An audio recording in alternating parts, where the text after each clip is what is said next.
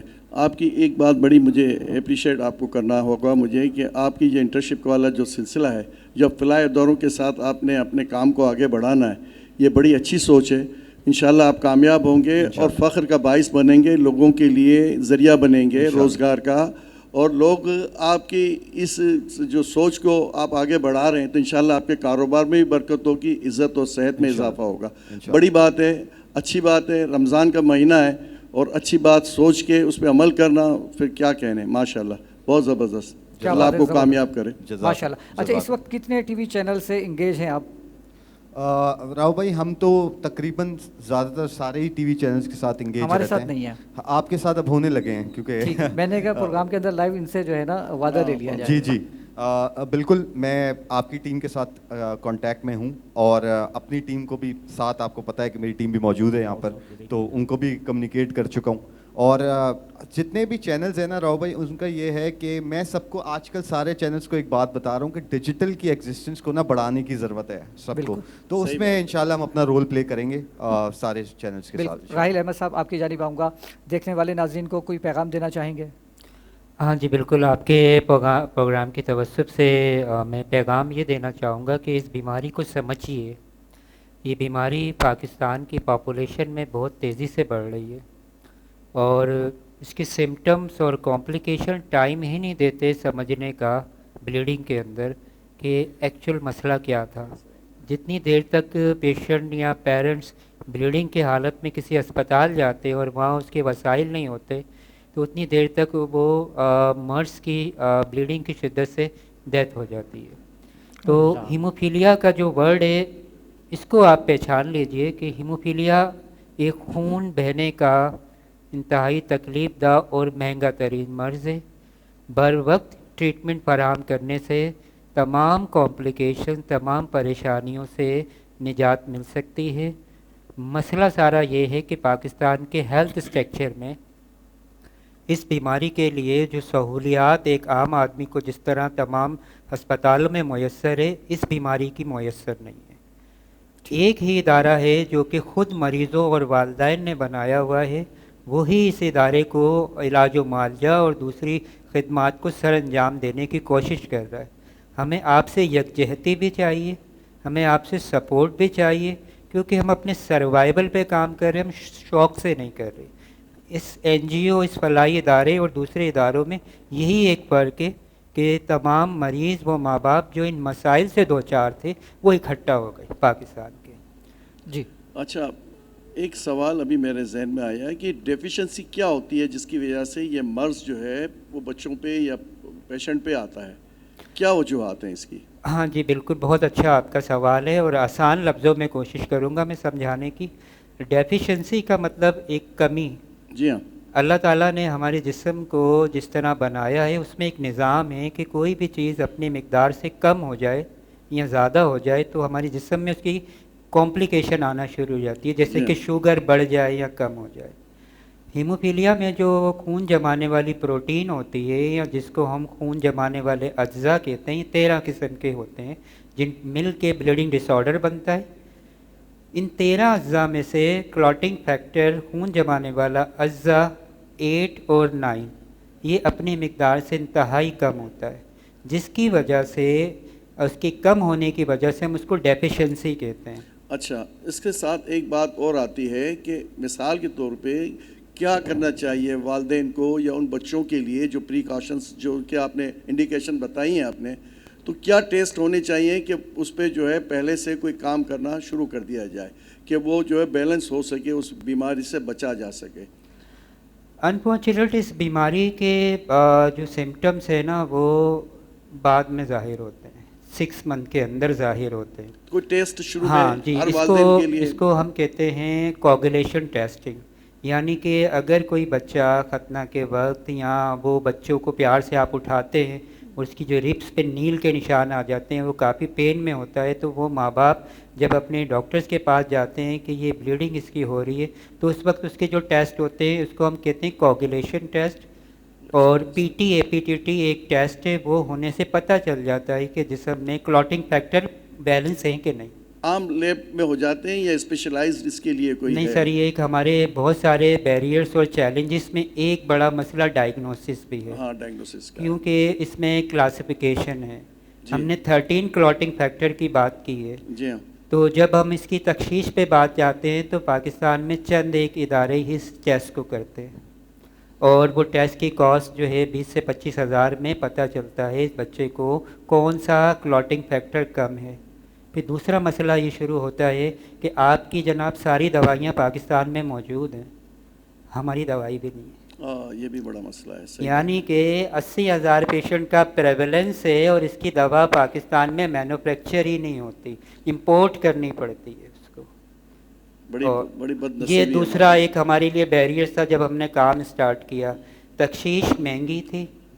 کیا ریشو کیا ہے, کیا ریشو ہے آپ پیشنٹ کا, کیا ریشو؟ میں خود پیشنٹ ہوں جی, بالکل. اس کا ریشو ہے کہ ہر ایک 10,000 میں سے ایک پیشنٹ ہیموفیلیا کا ہو سکتا ہے. اور ہم اس کو اس طرح کہتے ہیں کہ اس وقت جو پریولنس ہے, جو پاپولیشن ہے پاکستان کی, اور جو گلوبل پریولنس ہے, اس کے حساب سے 80,000 مریض پاکستان میں ابھی اس کے موجود ہیں. اور جس میں سے جیسے جیسے لوگوں کو پتہ چل رہا ہے وہ ہمارے ادارے کی طرف آ رہے ہیں اور رجسٹرڈ ہو رہے ہیں. ٹھیک. فہیم صادق صاحب, کوئی پیغام دینا چاہیں گے آپ؟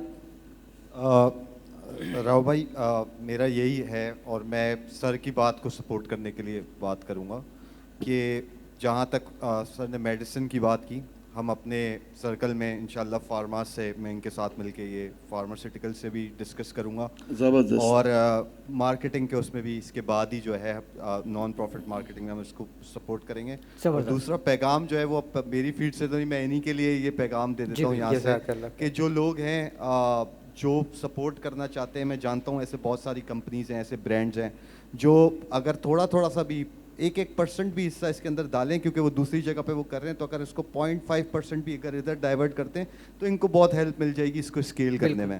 صحیح بات. انشاءاللہ.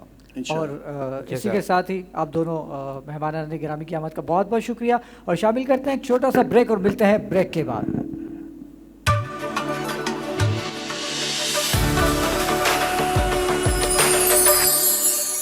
یہ رحمت سحر ہے, یہ رحمت سحر ہے, یہ رحمت سحر